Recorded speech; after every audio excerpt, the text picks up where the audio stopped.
First, a lot of people aren't sure how to say my username. Many people actually change an L to an I, making it Gill when they write it out. It's actually pronounced sonnygll. Sonny is what everyone calls me. My parents started calling me that when I was a baby. GLL are the initials of my legal name. If you see a sonnygll out there on another site, there is a 90% chance it's me, but I have encountered someone else using that once before. I live in the St. Louis area, and I'm just a big geek that has probably read too much for my own good. I'm a Unix Linux engineer by trade, but I love to learn and I am fascinated by various topics. Before all else, I am a skeptic. I am a chronic doubter, you might say. So I am coming from the point of view of analytic philosophy or philosophy of science, so I use only logical reasoning and science to know things. I have no beliefs of any sort other than what I accept through logic and science.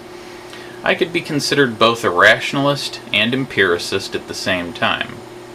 These are the only two ways to know anything factual, and therefore make up my entire epistemology on factual matters and knowing what is true.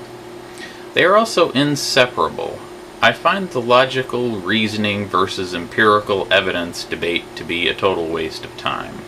You can't deduce something logically without data. You also can't do anything with your empirical data without logical reasoning. My atheism is nothing but a side effect of me being a rationalist and empiricist. Atheism is nothing but the rational position on the question of gods.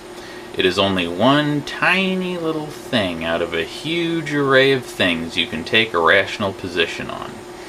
We should all endeavor to take the rational position on everything, not just gods.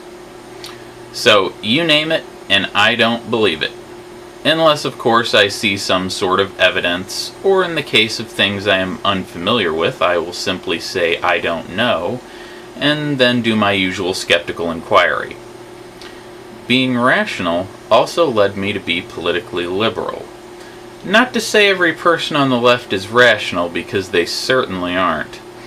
I'm just saying I ended up there because that's where skeptical inquiry tends to lead. I would be described as a left libertarian, with a small l, by the way. So, I'm not quite a socialist, and I'm not quite an anarchist, but I'm not too far from it. I have a backlog of ideas right now, but if there is a particular brand of bullshit you like to see critically evaluated from a skeptical point of view, just let me know and I'll add it to the list. Or it may even be in my back catalog. I'll even answer questions if anyone is so inclined.